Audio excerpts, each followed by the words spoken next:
symbionts may actually pass different substrates to their hosts. The browns appear to pass primarily carbon, carbohydrates, things that are kind of cheap carbon, whereas it may be the greens are actually passing on some amino acids, we think. And there's a lot of work that still needs to be done. Nobody really knows exactly what they're passing, but that kind of an effect could be important. Another thing we found recently that was really surprising was that if you look at the condition of the photosynthesis in the symbiont, and you take the symbionts and you expose them to light, as we predict, the green's photosynthesis is compromised really quickly at fairly low light levels, and the browns do much better at the high light levels.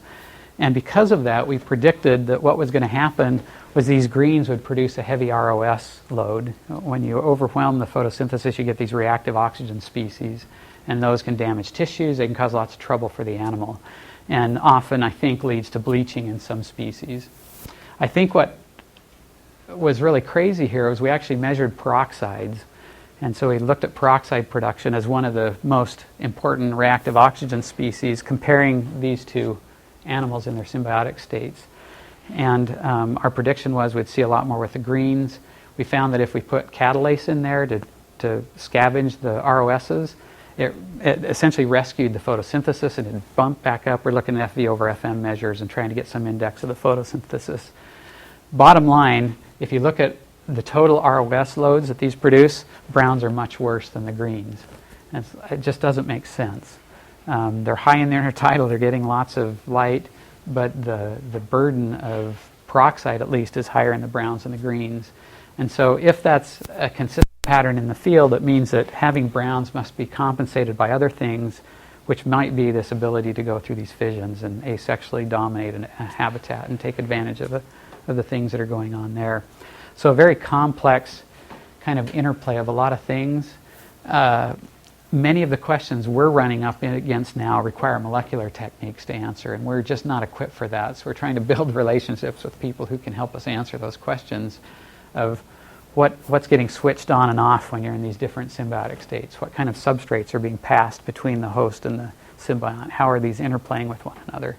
And that's kind of the next level we hope to go to if we can figure out how to make that happen. And the bottom line of all this is that I think using, admittedly, a kind of unusual symbiotic system, I think we've shown pretty clearly that the symbiont matters, that the nature of that matters, that our populations are browning. That may be good in the short term. They're more productive. They may do better in the high intertidal. But if in the process you lose a lot of sexual reproduction, what could the consequences of that be? You don't have the same gene mixing. You have much more vulnerability, perhaps, to some changes in the environment. There's a lot of potential downsides if you're losing the sexual part of the life cycle in many of these animals. And I don't think they'll go entirely asexual if they're brown, but certainly we're seeing a diminishing of that as they go to a more brown morph. And we're very careful in our papers not to say this very loud because the coral people don't like it. And with good reason. These are not corals that we're working with, but there's a lot of talk in the literature about corals shuffling symbionts in response to climate change. And there's been discussion of the potential consequences of that for energy flow.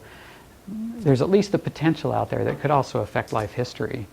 And as yet, we don't know, and it may not be true. These anemones may be really odd, but they're cnidarians, they have symbionts, they're similar in some ways. And who knows, maybe in fact the corals can keep pace by shuffling or shifting symbionts, but there could be a downside, a cost to that maybe ought to be considered at least at some level. And reviewers don't like that statement, but I will make it here anyway. That I think it could be, and I think our data suggests that. So that's what we do, that's what we've been after, and that's what we're trying to figure out. So I'm going to stop there and be happy to answer any questions that you might have.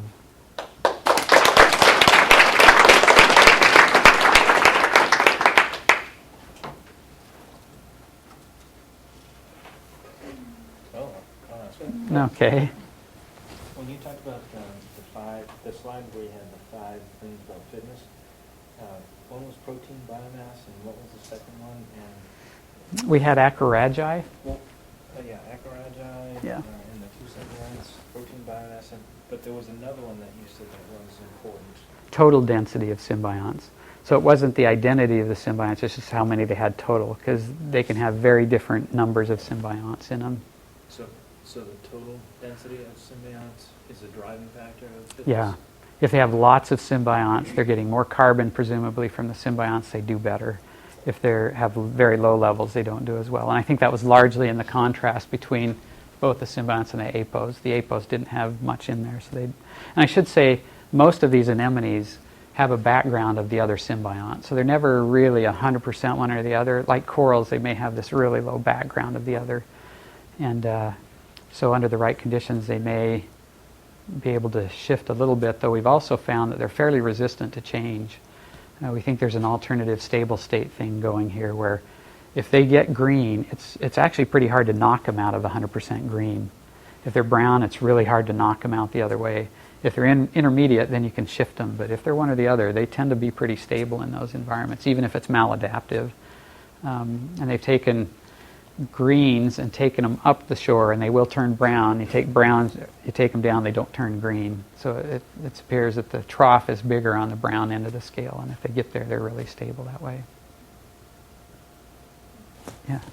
So is there a size difference between the green and the brown algae? Would it be worth it to look at biomass instead of density? Well, we turn them all into biomass. So we take protein measurements and we express everything in numbers per unit protein, and that's to take exactly that out. Now, I'll say greens aren't always bigger. It was just that one place. Lots of greens get very large in other habitats. But that's a good point. They need to be density. Are these anemones entirely restricted to the intertidal zone, or do they go down below, or do you find them in tidal pools? Yeah, they're in tidal pools. They'll also go down into the low intertidal, but they don't go subtidal, and nobody knows why that is. The one paper out there says it's a starfish that crops them out. I don't think that's true, and with sea star wasting disease, we may find out. They're all intertidal, yeah. It's difficult to find them subtidally. I don't like it. Yeah. Is there a difference in the, you said you don't know for sure the difference, but have you, between the photosynthate produced by the zoochlorellae versus the zooxanthellae? Mm-hmm. In the forams, the zoochlorellae tend to produce starch, granule starch, whereas the browns tend, whether they're diatoms or dinos, tend to be more the glycerol. So Yeah. I don't, and the greens don't tend to give as much of the individual's, daily energy requirements Yeah. or whatever, that the green symbiont bears do tend to eat more apparently than the Yeah. it's interesting comparison. I was just wondering if these guys produce starch as well, or We don't you know. Don't know that. We know the browns produce glycerol, Right. and that's been shown pretty clearly. The only data out there on the greens and what they produce is from a master's thesis that was done many years ago and never published that suggests amino acids are passing. But we just haven't been able to do that in our lab. We don't have the facilities to really trace those, but that's a really good question, and maybe the forams are a good model. I don't know. I look forward to talking about that. Well, they're kind of two. What you have is two very different lineages that actually you do have closely related lineages that do go dinos versus greens. So yeah, it could be. If your brown bearing ones are happier, not happier in the sense that if the environmental conditions are conducive to filling the environment, then putting your energy into that rather than the more dangerous sexual reproduction it seems to me it would be another possibility, because the ones that are kind of more precarious are putting more of their energy into sexual reproduction. Yes. And that's, that is what we see in the forams, is if you're happy, if you're not happy, You tend to go more, it's the other way, they tend to go more asexual to build the population up to the Huh. point that sexual reproduction can be. Oh, interesting. uh, Yeah. The other thing is just the basic mechanics of sexual reproduction may be pretty high if you're really high in the intertidal and exposed 11 hours a day. You produce sperm and eggs and they just sit there and pool on the surface. They're not mixing very well. So it may be a bad idea to try and free spawn if you're at a +6 tidal height, which is not unusual for these. They're just seasonal, Yeah, they're very seasonal. bird summer, Summer. Yeah. and that's when they're exposed the Yeah. most. Yes. I was wondering, when you're talking about the change in body size, how did you do those measurements? I was just wondering about things like taking in and pushing out water would affect things like diameter or weight. So how did you do the body size change? That's a very perceptive question, and it turns out these things are really rubbery. And so we used wet weights because we couldn't kill them. We also tried in-water weights, and it's tough. But what we've shown is that we get a pretty good R-square on either the basal diameter or wet body weights. We can get pretty close if we're consistent with it. And there's obviously a little noise in there, but it didn't bias what we found. They're pretty consistent. But yeah. You have them sewn vertically depending on the colors in the natural environment, right? Yes. And I was wondering what drove that and if they ever switched. And the question also is, if you put them in the tank where they're all horizontally distributed, do they switch colors? Yeah, in the field, you do, in the very high tide pools where it gets really hot, they bleach. So they can't maintain it up there. But if you get out of the tide pools where there's the opportunity to evaporatively cool, they'll be brown. And then as you come down, you get these transition areas of mixtures of green and browns. And then down low, they tend to be green. And it's not absolutely like that. There's some mosaic pattern that goes on that I think has to do with the stable states. But in general, I think it's that relative benefit of having the symbionts, green or brown, that produces that zonation.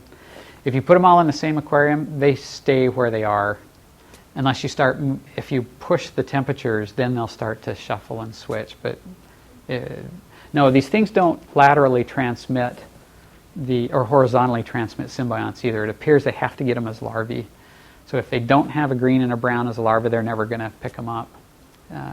We think. Nobody's been able to infect them after they're settled and look like anemones. So it's a little tougher to switch. In your experimental setup, you're reducing the amount of irradiance that they're getting. Are you just reducing PAR or also UV from that? And do these anemones produce MAA side corals or some sort of sunscreen? Good questions. The shields that we had did take out UV and PAR, so it was the idea to just decrease it all equivalently. Mm-hmm. And they're under about probably 8 inches of water when they're totally submerged, 8 to 12. They do have some MAAs, but the bigger issue with these is they produce a green fluorescent protein, and the bodies are loaded with that, and that tends to be a pretty good sun shield too. The asymbiotic don't have that, and I think that's part of the reason they were hit so hard by the high light. They just hadn't developed that yet. And if you leave them enough, they'll start to bring some of that online and get that greenness in the tissues to reflect. But they do have some ability.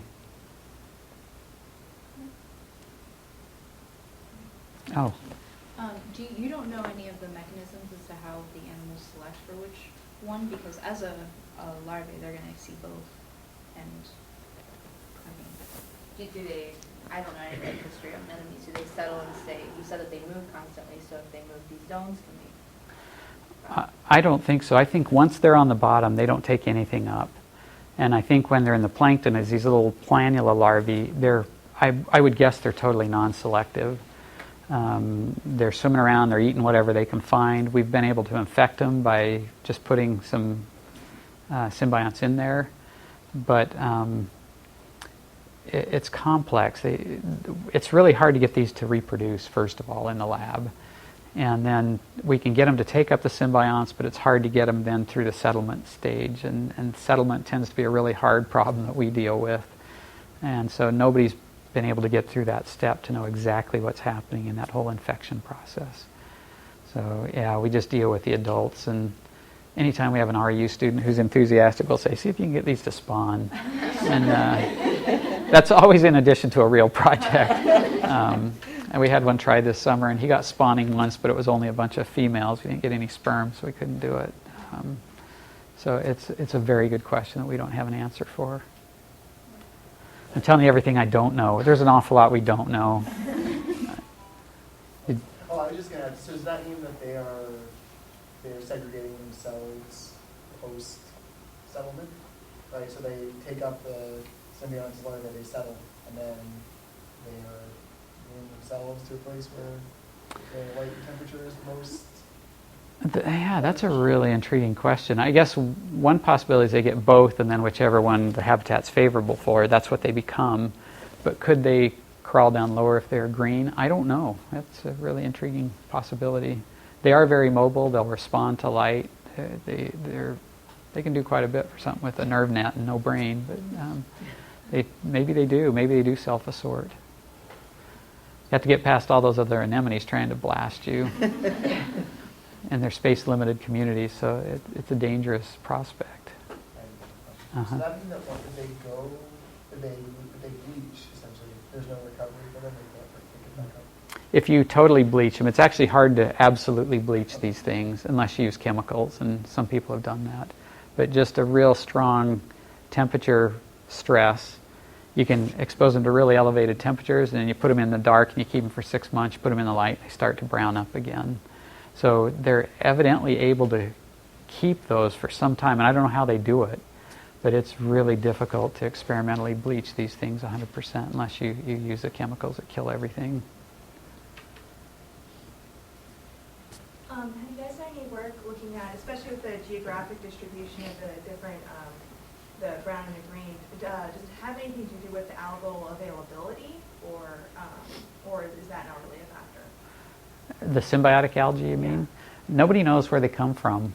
We don't know how they get them. We don't know where they go. I'm guessing that as these animals spit out excess algae, they must go into the plankton or somewhere, and then they're floating around and these pick them up, but nobody's ever found them in the plankton. People have looked. There's a paper out there that suggests some sea anemones are eaten by starfish that defecate almost pure batches of symbionts, and that's how they pick them up, and they eat them. I don't know. We don't know what they do. It's a very difficult prospect. And the water's so darn cold. It's hard to go out there and watch. You can't last for very long.